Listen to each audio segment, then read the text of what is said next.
Howdy, y'all, it's Curious Raven. As you can probably hear, I am sick. I got sick about 2 to 3 days before Advent started.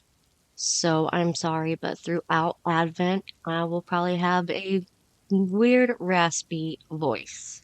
Today is Advent Day 3. We're featuring AsTheRavenDreams, one of my best friends. Y'all should go check him out. I will leave the link to his channel down below. I will be reading one creepypasta and he'll be reading another creepypasta. I hope y'all enjoy. The first creepypasta is by SocietysMenaceCC and the title is Why I Don't Leave My Basement Anymore. It all started 1 year ago. My family and I moved into a modest-sized home in a bigger city that I will not name for privacy reasons. My father recently had gotten a job in the city working for an insurance company.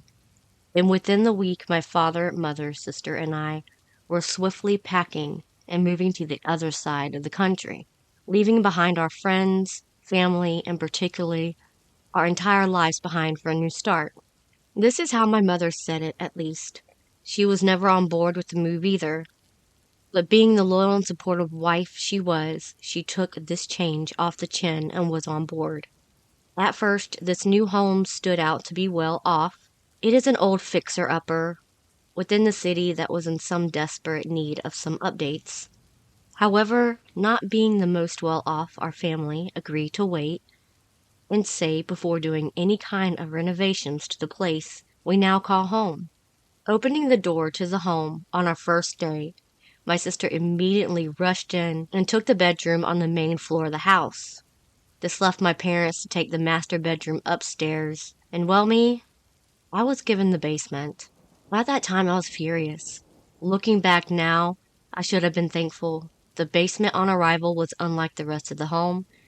It seemed as if it had just been remodeled. Truthfully, it was immaculate. There was one thing strange about it, though, with that being the strange markings on each wall. At that time, I did not think of anything bad. Maybe just a weird design idea by the previous owner. I could have never have known then that these symbols were truthfully my reason for still being alive, unlike my family. It all happened so fast, our first day in that house. It started small and almost unnoticeable at first. Little things like my sister's scrapbooks unexplainably being torn to shreds, my mother's knitting needles being left in places where they could harm someone, or my father's computer falling and smashing to the floor while there was no one even upstairs. Oh, how I wish this would have just stopped there. But things got so much worse. Roughly 6 months after we moved into the home was a day I will never forget and will haunt me for the rest of my life. However long is left of it, at least. My sister had a friend whom she met over school sleepover. They were both so excited. However, that all changed at 1 a.m. Everyone in our house were sound asleep, including me, and this is when I was suddenly awoken by a blood-curdling scream. Half curious and half scared, I bolted upstairs in a panic and located the cause and location of the scream. It was my sister. She was covered in blood, but it was not her own. Her friend was sprawled out on the floor. Well, what was left of her. Most of her upper half was missing, and that was left, contorted in some unnatural positions that I nearly hurled. In an instant, the entire house began to shake furiously. It felt as if the house itself was alive and it was angry with us. The lights within the house began to dim as a large figure arose from what seemed to be out of thin air. The figure immediately went after my poor sister with a wild swing, beheading my sister with one easy swipe. My parents tried to outrun the thing, but it was pointless. Whatever this thing was, it set its sights on them and wouldn't stop until it got what it wanted, their bodies. I ran as quick as I could. I knew my parents currently being the target was the thing that I would momentarily be safe. But what seemed like pure luck or fate, I decided my place of escape would be my own room in the basement. The thing noticed me and tried to pursue me. But as soon as I made my first step onto the basement stairs, the thing stopped quickly in its tracks. The figure made a loud, guttural scream that actually made both of my ears start to drip blood.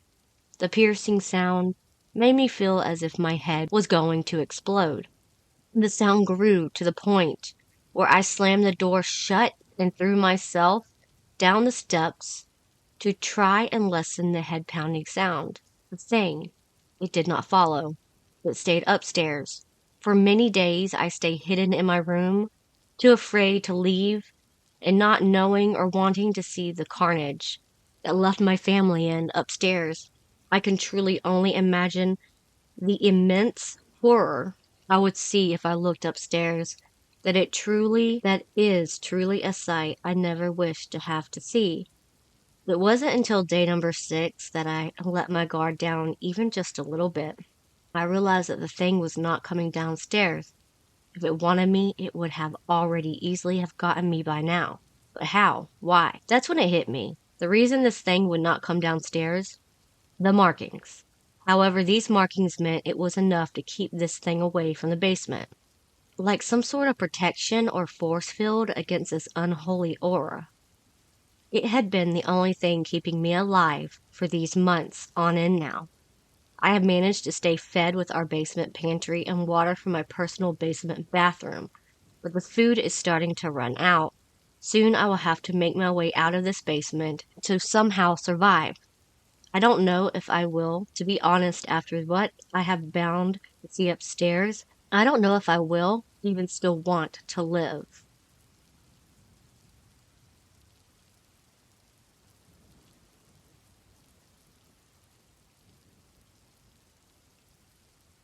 The story that As the Raven Dreams is reading is by 1000 and Donna Nights. Title is Something Wasn't Right with the Couple Who Just Moved Next Door. My wife, Lori, and I agreed that we liked the young couple who had moved next door recently. They seemed quiet, respectful folk, keeping themselves to themselves. Lori went over with the platter of cookies and welcomed them to the neighborhood, which they accepted politely enough, using their unpacked boxes and moving mess to avoid asking her in. Amateurs, I thought to myself. A few days later, they both showed up on our doorstep, returning our dish with the few stems of roses lying in it. "From our garden," said the young woman. Somewhat shyly for a woman in this day and age, I thought. No one could accuse Lori of shyness. "Charming," she cried, and tried to insist that they come in, but they refused. Again saying something about their house needing attention. "Oh, you can't play that card forever, my young friends," I thought. "Good luck." But there was little need for front door politeness anyway. As the weather turned warmer, we would see them in their garden, which was only separated from ours with a fence more frequently.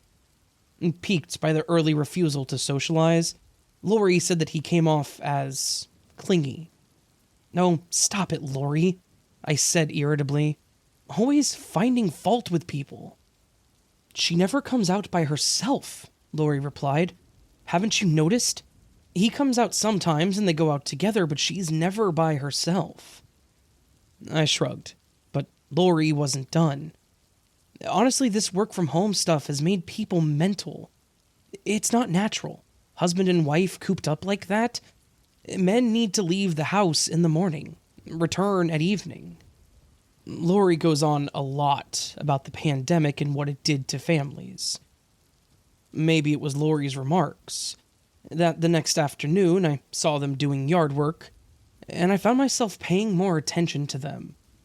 "Hi there," I called out to the wife, bent over the soil.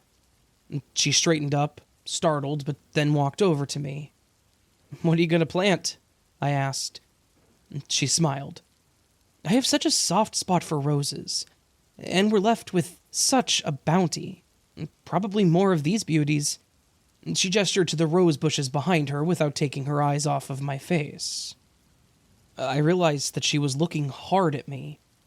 I blinked, disconcerted by her stare, which didn't match her light tone and movements. Her husband was walking quickly to join us. "Hello, sir." He greeted me cheerfully enough, but I couldn't take my eyes off of the young woman's face. The way that she was blinking rapidly, closing and opening her eyes deliberately. Lori came up and we talked gardens for a few more minutes. Then they made some excuse and left. "You must have noticed that," whispered Lori, barely able to wait until we were out of earshot. "What?" I retorted, irritable because I felt confused and didn't like it. "Her eyes," Lori exclaimed. "The way she moved her eyes, I'm telling you, something is going on over there." "Nonsense," I said. "You're watching too much Netflix. You'll see she's a ghost of a dead woman next, or a robot woman programmed to blink incorrectly." I tried to laugh. That night, my sleep was haunted by her face. Her eyelids fluttering deliberately, long and short flutters, talking about roses but saying something else with her eyes. Memories of my boyhood books came back. Long, short. Short, short, long. Tap, tap. Her eyelids. "It's Morse, Lori." I woke up drenched in sweat. "She's telling us something, blinking in Morse." Lori sat up and we stared at each other in the dark. We didn't see them for a few days. Then, one afternoon, as we sat on our deck trying to enjoy the early sun, they came out. The husband carefully leading the wife by the hand. She was taking tiny steps behind him, a floppy hat covering her face. We stood up and waved. The husband said loudly, "Darling, Lori and Henry are in their garden waving at us.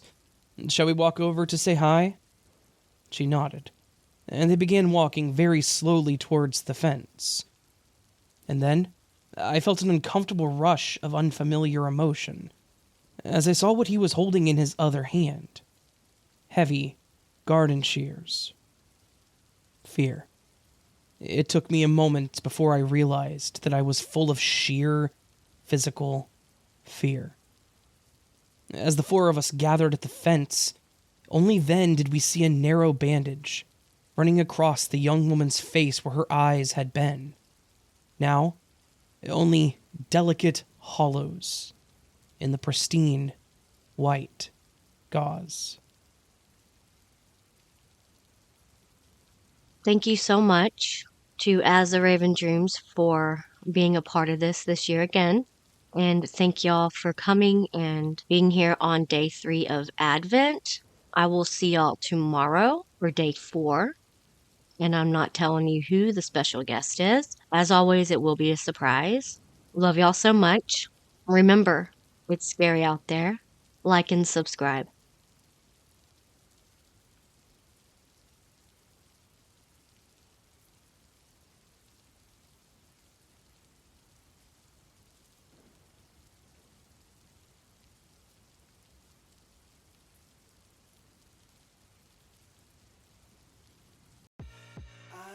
Inside my own world of make-believe.